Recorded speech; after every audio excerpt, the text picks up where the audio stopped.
Hi, I'm Dr. Weingarten from Weingarten Psychological Services. I wanted to talk a little bit today about a coping skill called deep breathing.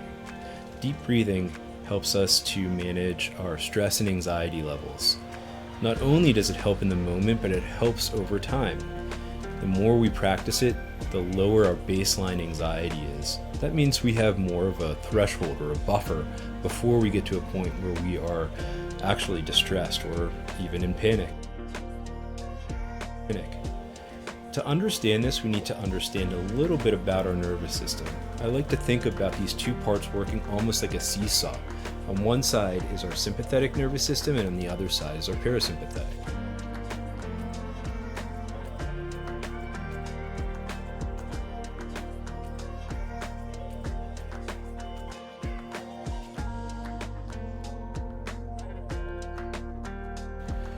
Our sympathetic nervous system is activated when we are anxious or afraid or stressed. And it causes things like increased heart rate or rapid and shallow breathing. It might even pull our blood to our vital organs to protect ourselves and prepare ourselves for an outside threat. These things are important when we face an actual threat or a challenge, but they can also backfire when we're anxious and things aren't truly dangerous to us, or when they're constantly, chronically activated and they become dysregulated. They don't turn off on their own. But we can use skills like deep breathing to help to balance out that seesaw. So deep breathing helps us to slow down our physiological arousal. It slows down our anxiety in terms of our psychological experience of it as well. Practicing it over time can help us to calm down for the day if we do it in the morning. It can help us to go to sleep when we practice it at night, but it also lowers that baseline threshold of our anxiety. So it's an important skill to work on over time. The better you get at it, the faster you can use it, say, at a moment's notice when something unpredictable happens. To think about this, I like to think about a baby. Many of you have probably seen a baby sleeping in their crib, maybe lying on their back, and you see their tummy moving up and down. Now think about when you see a baby crying. Is their tummy also the thing that's primarily moving? No, it's usually their chest, right? A lot of times, even after a baby stops crying, they're having trouble catching up.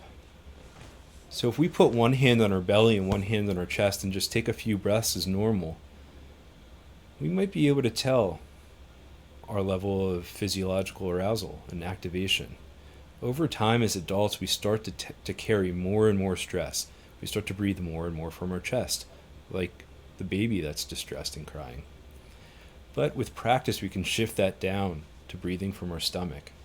We can lower our physiological arousal in the moment when we're distressed, but also over time, fighting chronic anxiety and stress.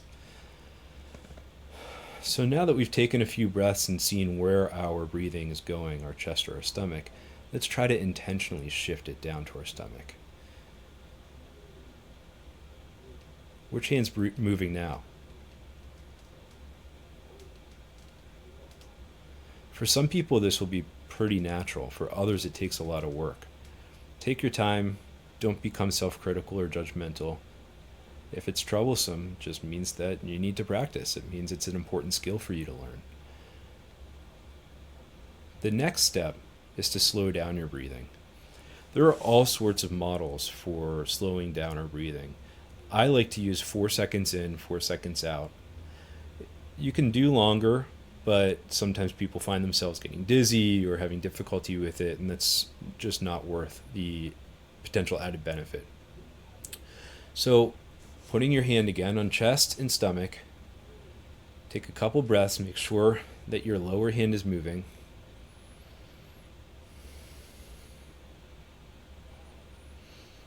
Now we're going to count. In, 2, 3, 4. Out, 2, 3, 4. In, 2, 3, 4.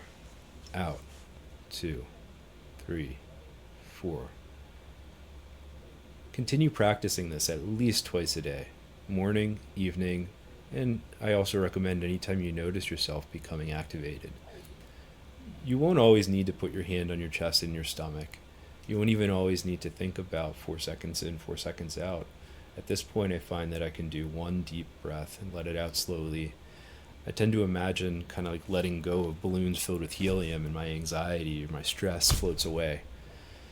I also like to imagine my body feeling calmer, relaxed, and heavier in the chair as I do this skill.